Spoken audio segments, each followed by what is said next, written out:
I'd like to welcome you to my program, The Art of Lawnfield, which will focus on both the fine arts and the decorative arts of James A. Garfield National Historic Site, which I know at least half of you have been to the home. Has anyone not been on a tour of the Garfield home? Okay, just one person. You really have to go in person, as I was mentioning before, to really appreciate the art. The home itself, right there, pictured on the left, was purchased by the Garfield family in 1880. They also had a home in Washington at that time that was purchased in 1869. So a lot of what's in the house today were purchased from the period, the late Victorian period, so from about 1870 to 1900. Inside that big, beautiful home, there are over 100 original paintings, etchings, engravings, watercolors, drawings, and of course, not all art is framed. There's also sculpture, there's metalwork, stained glass work, needlework, and a collection of photographic prints as well. That's pretty impressive. Even if the home didn't belong to a president, Lawnfield would still be important today as an example of the decorative arts and the domestic practices of that time. The collection not only reflects the Garfields' taste and their social status, but it also reflects the trends of the time. So Victorians held a rather conservative view that art was not supposed to shock or surprise. It was not to be bold or sensational in its composition, its color, or its theme. Many Victorians believed the highest form of art revealed a moral, or it was just beautiful on its own. Pictures often expressed virtues or some other romantic idea, so regardless of its worth as a work of art, it still found place in the home. And the best example of that is genre painting. And this is not a painting in the house, but it gives you a very good idea of what genre painting is. So they are pretty sentimental works, usually celebrating rustic joys or rural virtues, scenes from ordinary life. There's no specific identity attached to the characters in the paintings. The rapid growth of urbanization and the changes brought about by industrialization after the Civil War had many people really seeking that simpler life. Here we have the Garfield dining room. As with most Victorian homes, the most colorful and elegant room in the home is the dining room. But just look around the corner there, if you will. Amongst the plush textiles, the silver pieces, the china, the stained glass, you get cows. And people, visitors, often ask, why are there cows in the dining room? It's very unexpected for a modern viewer. You know, perhaps people forget that Lawnfield was once a farm. Perhaps they don't appreciate the simple elegance of the work or even the popularity of the subject. So this engraving of Jersey cows is by Edwin J. Douglas. The artist was a popular Scottish animal and portrait painter. So his subjects often were hunting scenes, dogs, and Jersey cows, which he kept at his home. Queen Victoria purchased a portrait of setters for King Edward the Seventh, sorry. So jerseys were very popular in the 19th century for their high butterfat content, their high fertility, and the lower maintenance costs attending to its lower body weight. So they are an elegant animal. In this work, aptly titled Jersey Family, the viewer isn't separate from what's going on in the portrait. The cows seem to be reacting to us. You know, you see them, you're looking at them, they're looking at you. You suspect you've interrupted their lunch. And how brilliant is that it's placed in the dining room? Because, you know, they're interrupting your lunch too, right? The print has two signatures, so you see one on the bottom left, Edwin J. Douglas. You also see his initials on the mallet there. The other signature is of the engraver, and it's on the lower right. He's essentially an artist as well. An engraving is made by cutting with a very sharp tool into usually a metal plate, and then that plate is used as an ink stamp. So the result is usually very crisp, sharp lines. And I blew up the engraving to give you a sense of some of the detail. You can see every blade of grass, the dings in the metal vessel there, really incredible details. And hiding amongst the Jersey family is a milkmaid. So again, it really is a sweet, elegant picture.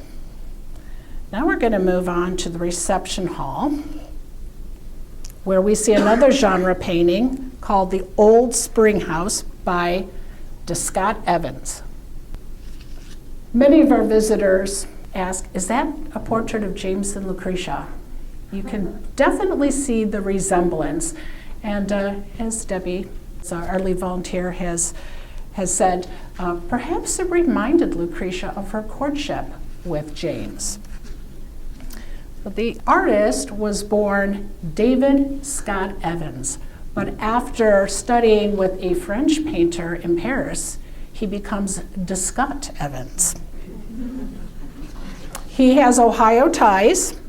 He was born in Boston, but he received his artistic training at Miami University in Oxford, Ohio, and he taught at Mount Union College in Ohio. In 1874, Evans moved to Cleveland to paint portraits and was a founding member of the Cleveland Art Club in 1876. He is best known for his genre paintings, but also his still lifes, his trompe l'oeil, and his representation of elegant women. He was often referred to as the painter of beautiful women, and he was especially masterful at rendering drapery and textiles. By the way, does anybody know what trompe l'oeil is? Linda, you know? Yes, okay. I'm trying to think of a way to describe it to the audience, but it's a very realistic painting where you don't realize something is a painting. I had a friend that painted trompe l'oeil, and on her coffee table, she had this very beautiful lace tablecloth that really wasn't a lace tablecloth. She had painted it on. So trompe l'oeil is trick of the eye in French. So some of that French training really paid off for Mr. Evans. So the Old Spring House, or Flirtation as it's sometimes called, was exhibited at the National Academy of Design in New York in 1883. And as you can see here, you have a young woman sitting in the light of the doorway. Like so many women who were subjects of de Scott Evans' paintings, she is the depiction of meekness and self-absorption as she plays with her apron strings. And look, she's also strings. I think I said springs. She's also barefoot, so it kind of makes you think of ties to the home. The gentleman, on the other hand, is standing in the shadows.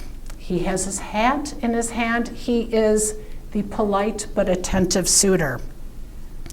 The couple is unaware of the kitten who has sneaked in to have a sip of milk from the crock, which somehow confirms the slightly covert but also really essentially innocent nature of this lover's tryst.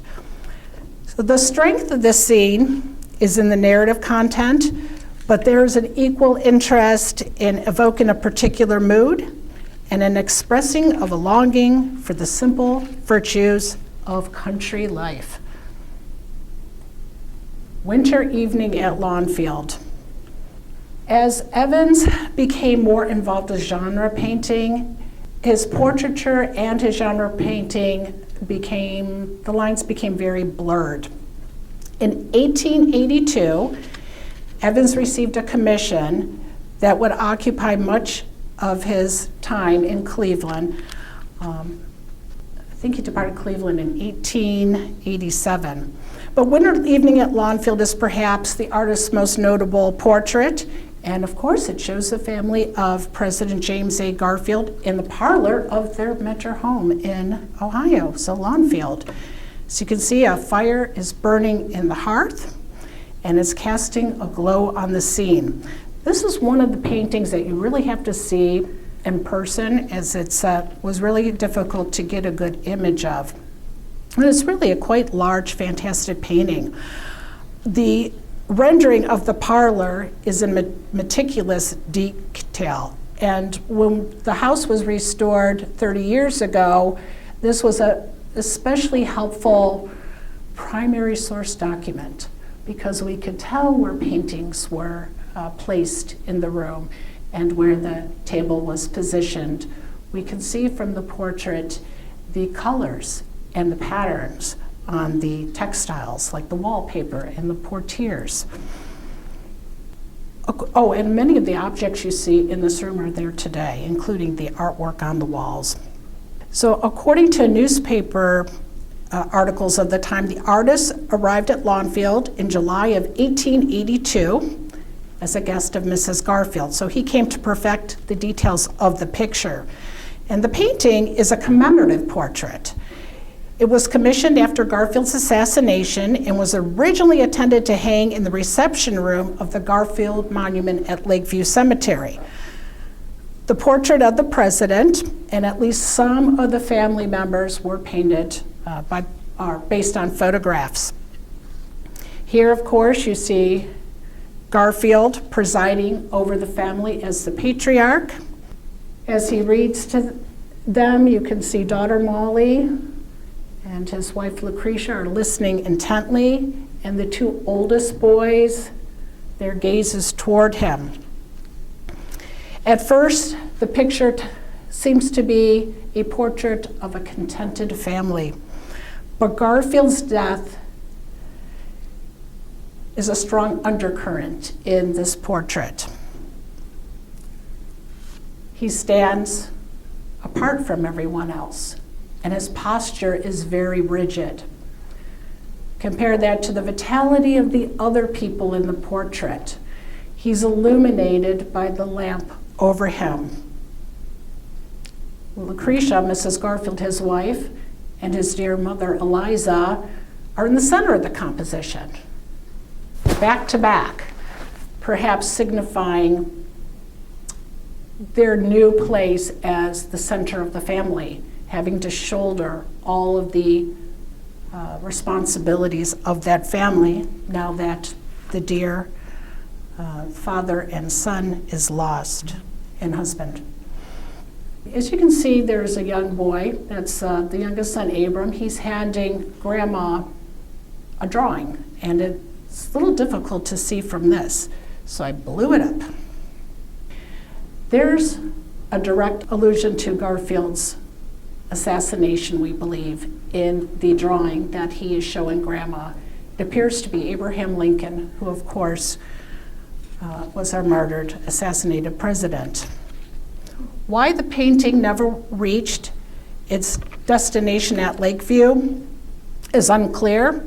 According to tradition, the president's widow, despite her previous appreciation for the artist's work, didn't like the painting and returned it to the artist. If this is true, Evan's falling out with the Garfield family in the last years that he spent in Cleveland may have influenced his decision to move to New York. Evan would die tragically in a shipwreck in 1898. And now we're going to move on to portraiture. And here you see a portrait of Congressman James A. Garfield by Peter Baumgrass, which hangs in the reception hall of the Garfield home. In the late 19th century, portraiture remained important despite the rise of photography due to the rise of the middle class. So having your portrait painted reflected your growing social status. Also, painters can express more of your personality by the colors they use, the composition, the brush strokes they use. So sometimes the portraits show you more of that person's personality. Here we have two portraits of Lucretia that hang in the Garfield home. The one to the left is the companion portrait to Garfield's portrait, painted by Peter Baumgrass about 1870. So here we see a young Lucretia, maybe 39, 40 years old. My favorite portrait of her. I think she looks just lovely. And another flattering portrait of Lucretia there on the bottom right was painted by John Falsenby. He was a well-known 20th century impressionist or expressionist, so much bigger brushstrokes with that one. The second portrait was commissioned by Lucretia's daughter Molly after her mother's death, so it is also based on a photograph, but I think it also shows a lot of vitality. She seems to be very much alive in this portrait. And now we're going to start with a bio on this lady here. This is not a portrait that hangs in the Garfield home. This is a self-portrait of Caroline Ransom. She was a very intimate friend of the Garfields. Most of her works, more of her works than any other artists, are in the Garfield home. She was the first really successful American female portrait artist, due in much part to the Garfield's patronage. She was born in Newark, Ohio in 1826, but her family would move to Ashtabula County shortly thereafter. Her father, John, built and operated a successful gristmill, sawmill, and woolen factory. The little hamlet became known as Ransomville.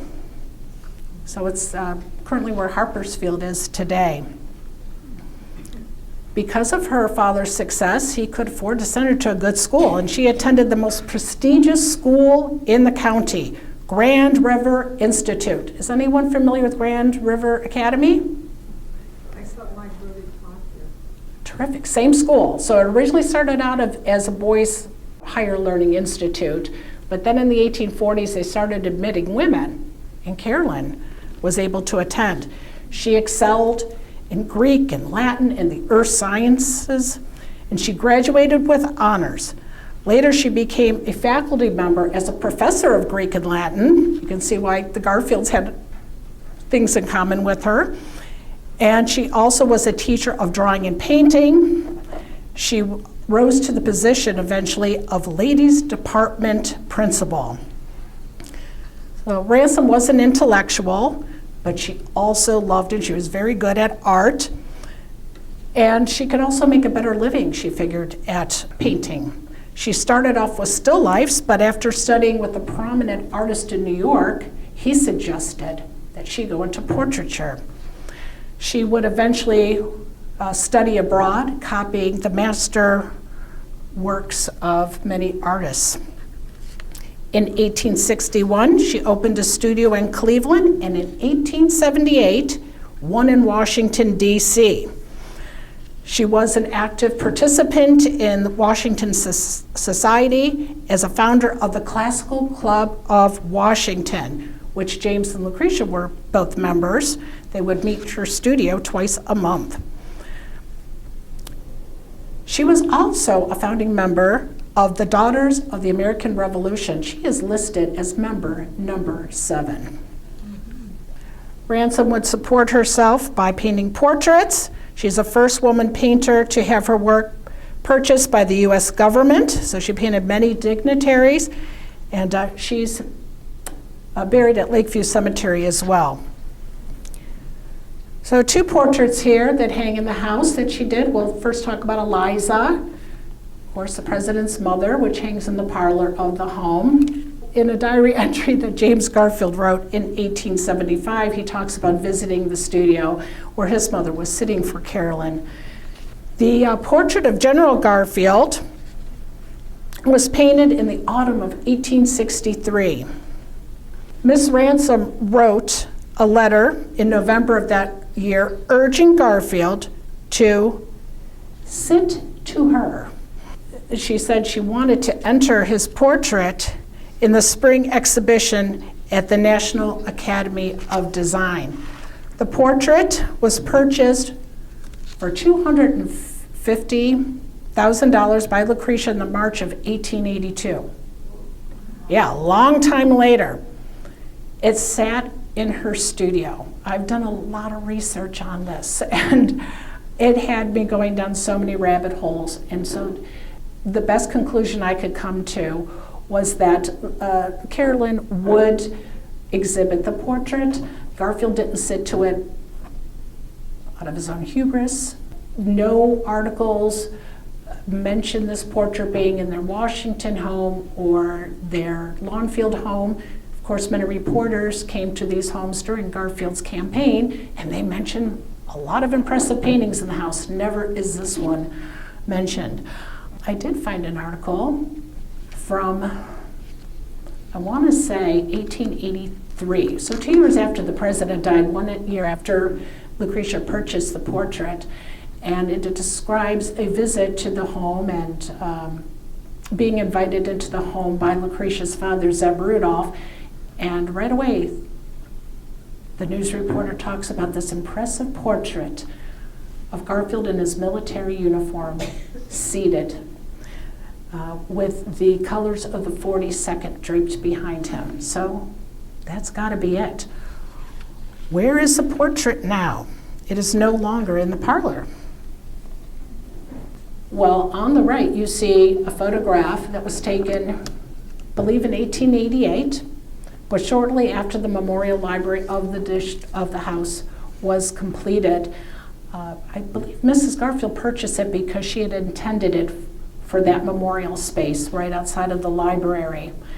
And you can see a modern photograph of it, so you can just see how colorful and impressive that work really is. And we try to duplicate it as Mrs. Garfield arranged the corner. And just so you can see, Eliza Ballou portrait in the parlor. And a couple other portraits by Caroline Ransom hang in what is now Lucretia's bedroom. And that is a portrait of the two children that they lost very young. To the left, you have Eliza Arabella, named after both of her grandmothers. They called her Little Trot. And to the right is Nettie. His real name was Edward, who also died very young. And there's other works of Caroline's in the home. So we're going to move on to landscape.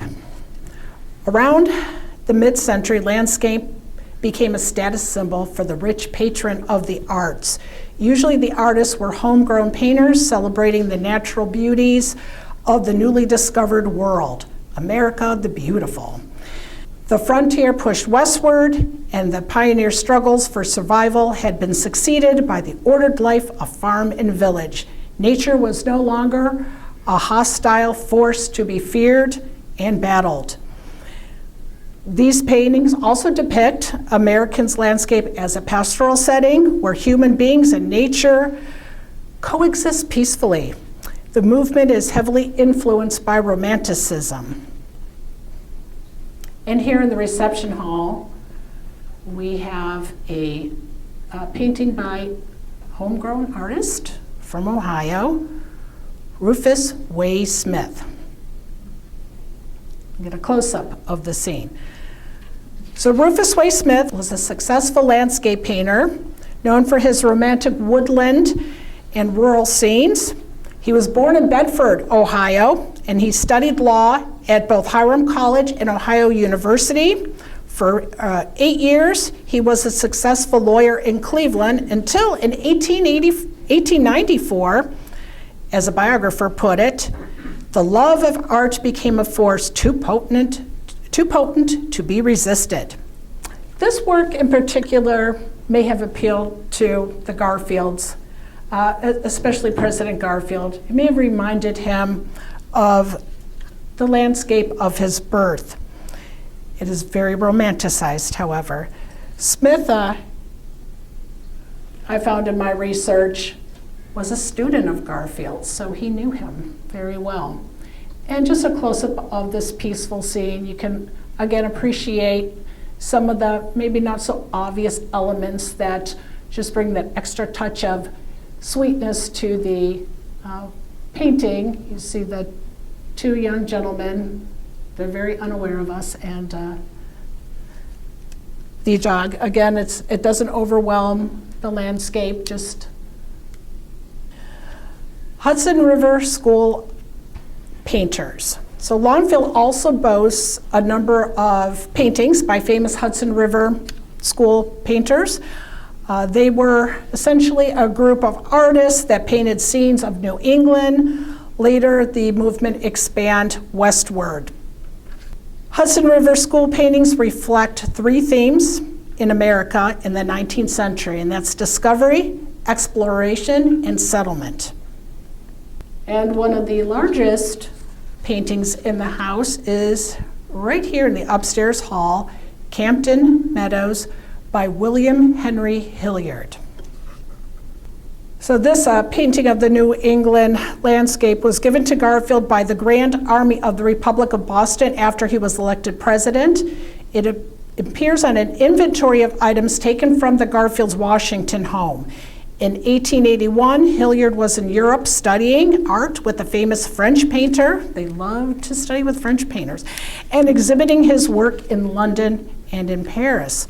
When he returned to the States, he learned that one of his paintings was purchased for the president, and he wrote to Lucretia Garfield, who was a widow at that time, "I hope you're enjoying the painting. If you are, I hope you will tell all your friends I am available for commission work." Okay. In the second part of the 19th century, several publishers, led by Louis Prang, issued chromolithograph prints, which were intended to duplicate the appearance of oil paintings. This allowed middle-class Americans to hang sophisticated works in their homes at affordable prices. Here are two examples that hang in the Garfield home, the birthplace of Whittier and Yosemite.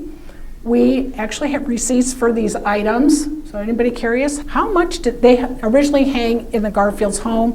I believe they were purchased in 1870. So how much do you think they paid for those works individually in 1870? Any guesses? 500. What'd you say? 500. You got to multiply that by many times to get to today's value, so at least by 30 times, at least. $30.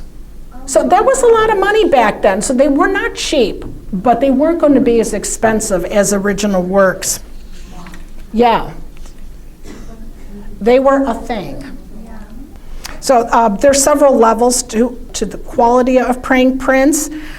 Most elaborate were backed on a linen, like this example here of Whittier's home that hangs in the Garfield home, and hangs in the parlor very close to Grandma Garfield's portrait. On the second floor hallway hangs two very exquisite etchings. And I wanted to show you this so you get an idea of the placement, but they're on the left side. They're on either side of a portrait of Falstaff. These are also the oldest pieces. This is actually not a photograph of the prints, as they are, there's glass in front of them. It's really hard to get a good picture. So, but these are what the etchings are. I got the pictures off the internet, but it looks exactly the same. So you have the Ark of Constantine in Rome, Italy, and also the Forum of Nerva in Rome, Italy. And a forum is pretty much a public square. So these were done by Giovanni Battista Piranesi. So you want to remember Piranesi or Piranesi.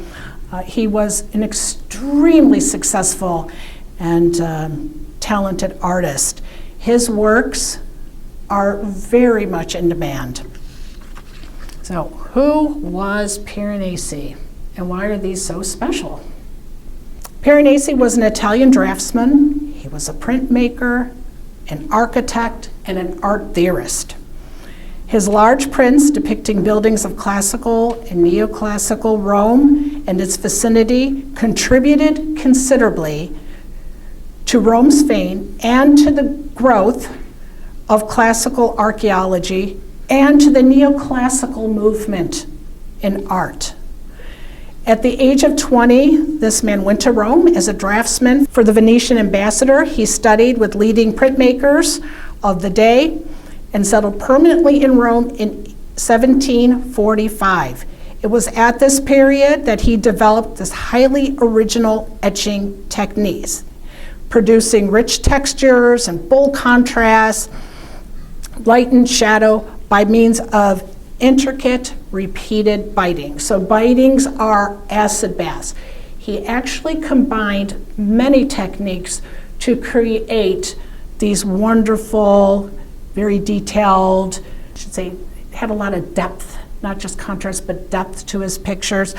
He used a combination of etching and engraving and some other techniques that frankly I don't understand, very complicated.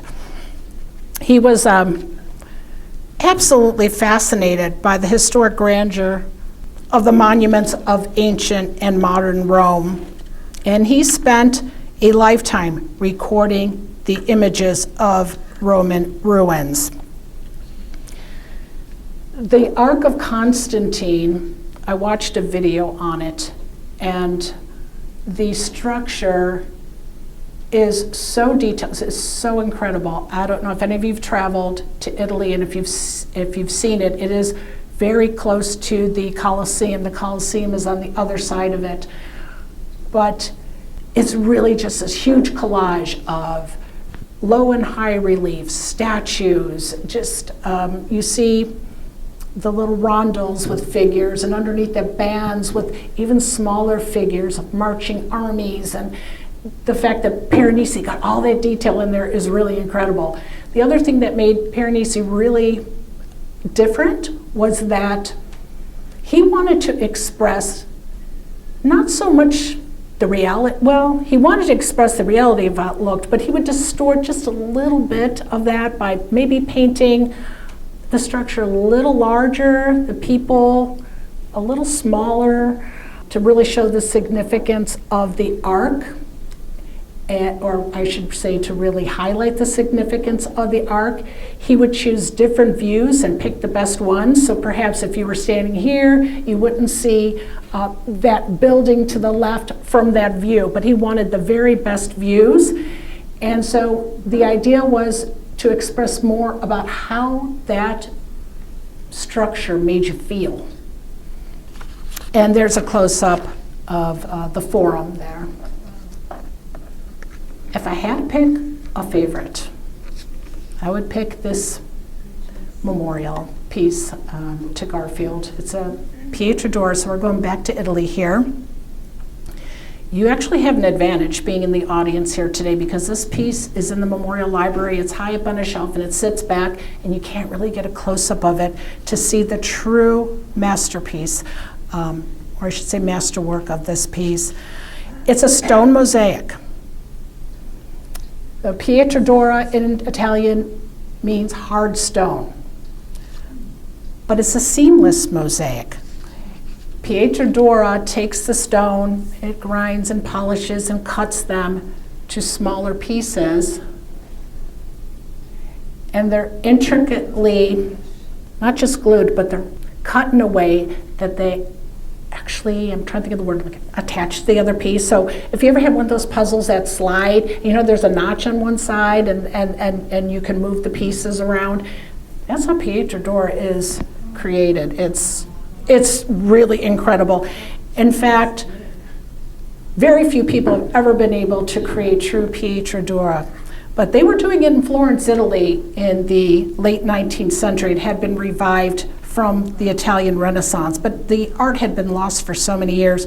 So that's perhaps what made this piece really, really even more special. And there's a bigger close-up so you can see the individual pieces. Most are semi-precious stones from around the world, including Sicilian jasper, Russian lapis lazuli, Neapolitan coral, Indian shell, and Genoese agate, perhaps to show Garfield's world importance. Lucretia wrote a letter to the artist expressing her admiration for the work. And there's some more close-ups. So the portrait of Garfield and the floral wreath surrounding it, that's where the stonework is. But the frame is a piece of art in itself.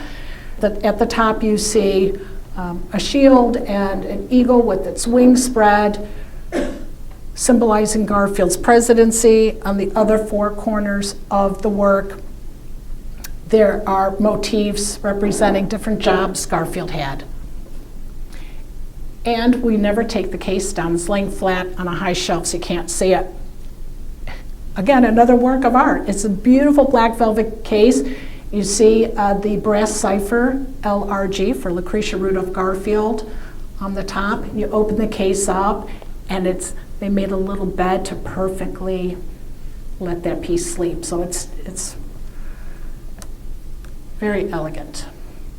And I want to move on to some of Lucretia Garfield's artwork.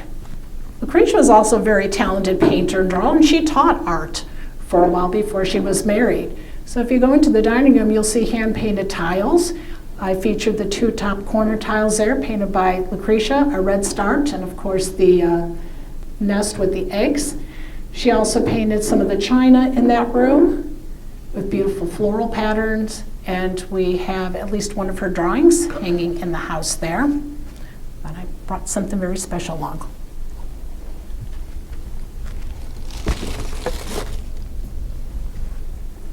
Our lead volunteer, Debbie Weinkammer, loaned me this piece to show you all. This is an actual plate painted by Lucretia Garfield. So it was not in the collection at the house. We didn't take it from the home. This is in Debbie's private collection, and she's going to share it with us. And this plate was painted on the day Garfield was nominated to run on the Republican ticket for President of the United States. So Lucretia was home scrubbing floors and painting that day, as far as we know. Okay, so we're going to now look at just a few examples of the decorative arts of Lawnfield and explore some of the influences behind the pieces that the Garfields collected. As you may have already concluded, Victorians' homes were very eclectic. This is one view of the Memorial Library. Anything that looked like it came from the Far East or the Middle East was very popular. Travel amongst the money set, photography, world fairs, gave so many people a glimpse into the cultures that were so distant and so exotic to them. So Turkish furnishings, you can see an example from the Memorial Library of the Turkish chair there. They're usually overstuffed, bold, rich colors, they have tassels. I say they're the most comfortable pieces in the house. You see in the lower corner, Molly Garfield's Turkish corner that's in her bedroom. How trendy is that for that young teenage girl to have that in her own private bedroom?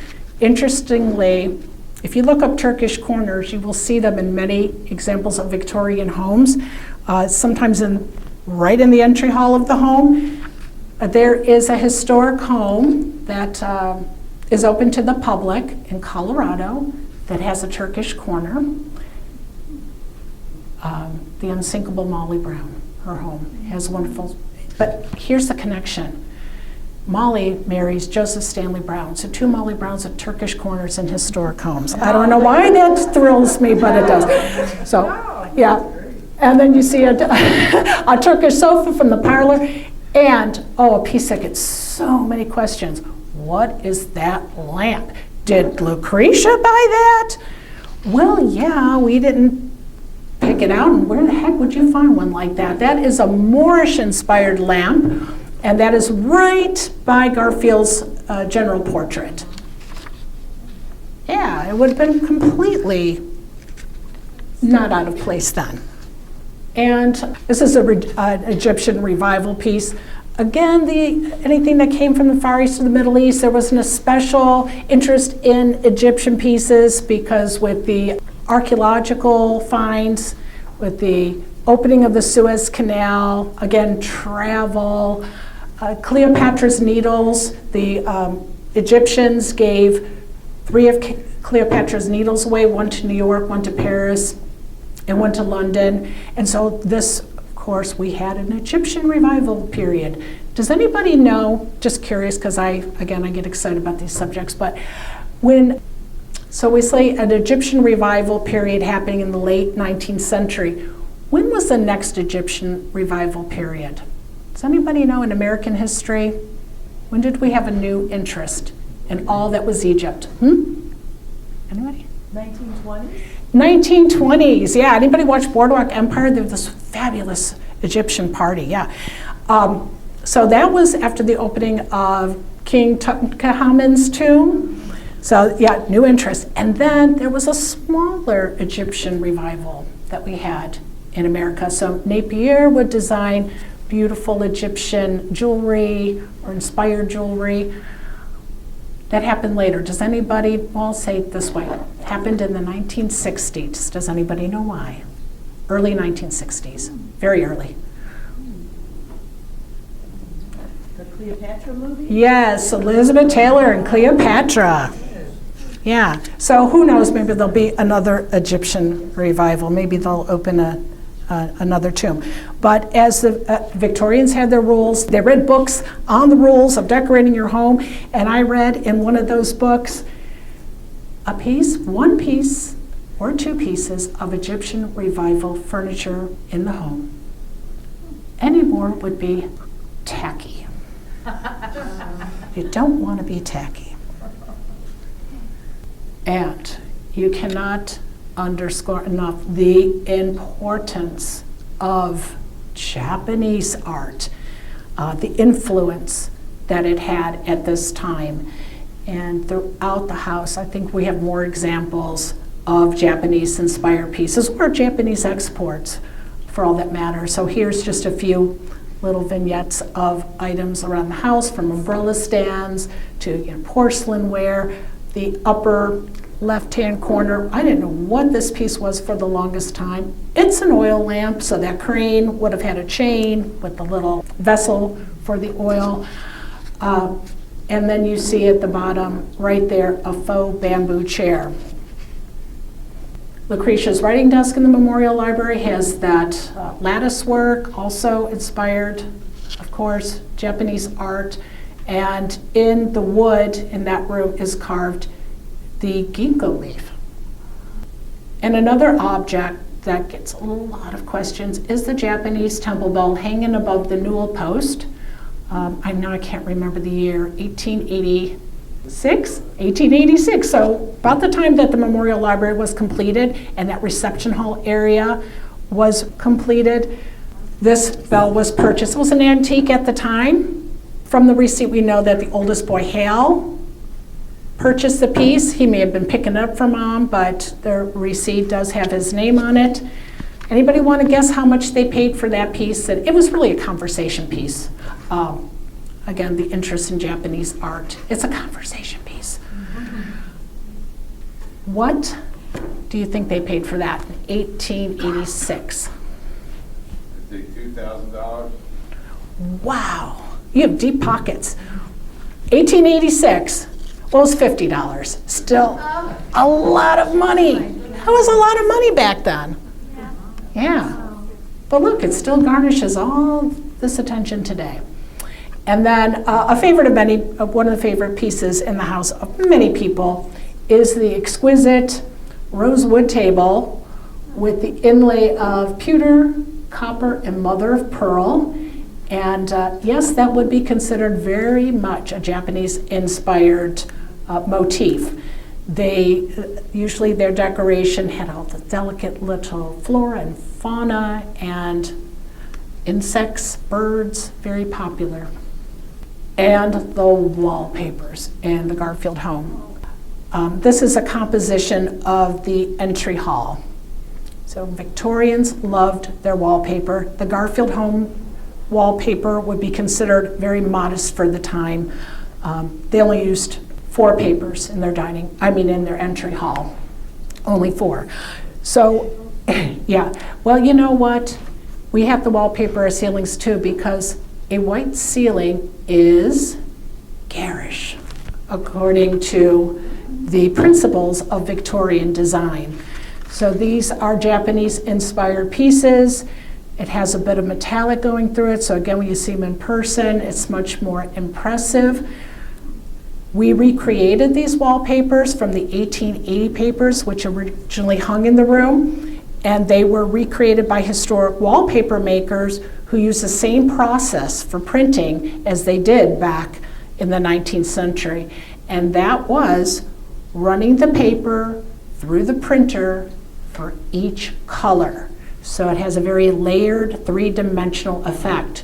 Many people want to touch that wallpaper because it looks like it has some depth. In fact, I don't know why, it doesn't look like it to me, but many people ask if the ceiling paper, and that's the one you see upper left, is that carpet?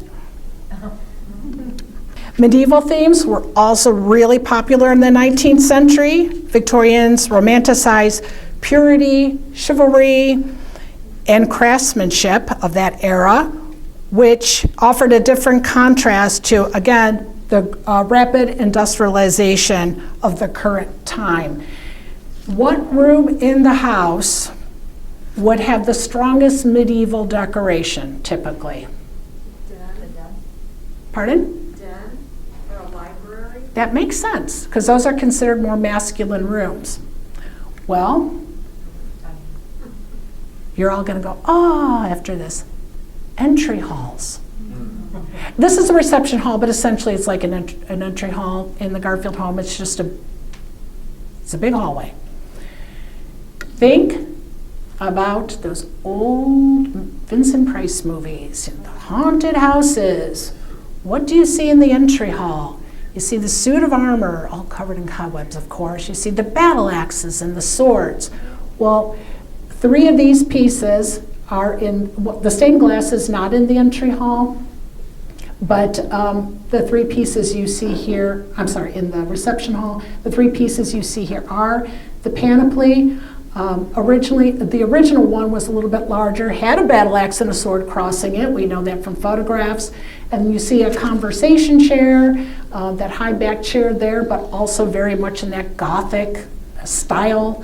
And the big, heavy center table there as well. It has, I didn't get a close-up, but it has a carving, I think of, looks like gargoyles and lions' heads on it. Classical decoration was also very popular. Of course, the inspiration was from the ancient civilizations of Greek and Rome. Those themes emphasized harmony, proportion, and beauty. So often it's of the human form. And another contrast to today's homes, the Victorians loved their curtains. And we call the curtains that hang in doorways portieres.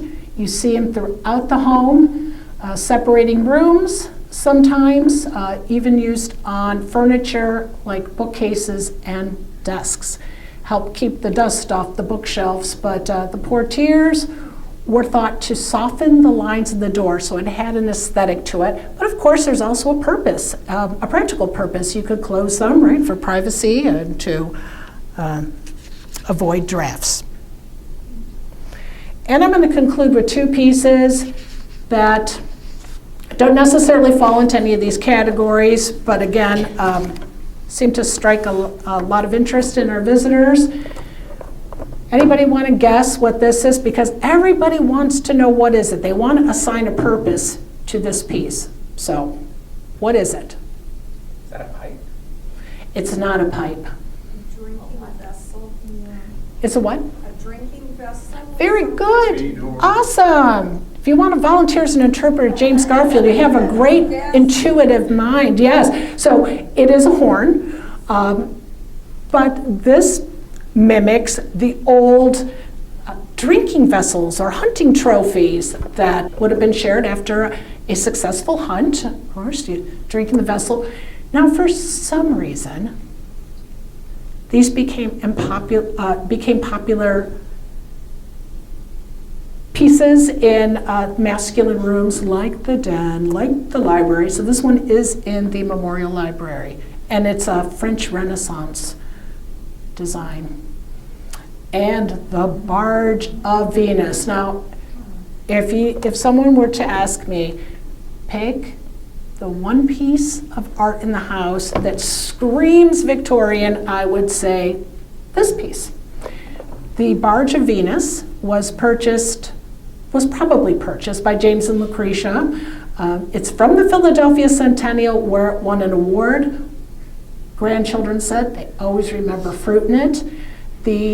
Originally it would have had a big mirror that it sat on to represent water.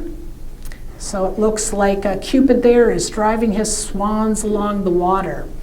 The White House, I believe it was under the Hayes administration, purchased a very similar piece called the Song of Hiawatha that has, of course, the Indian princess floating on a boat.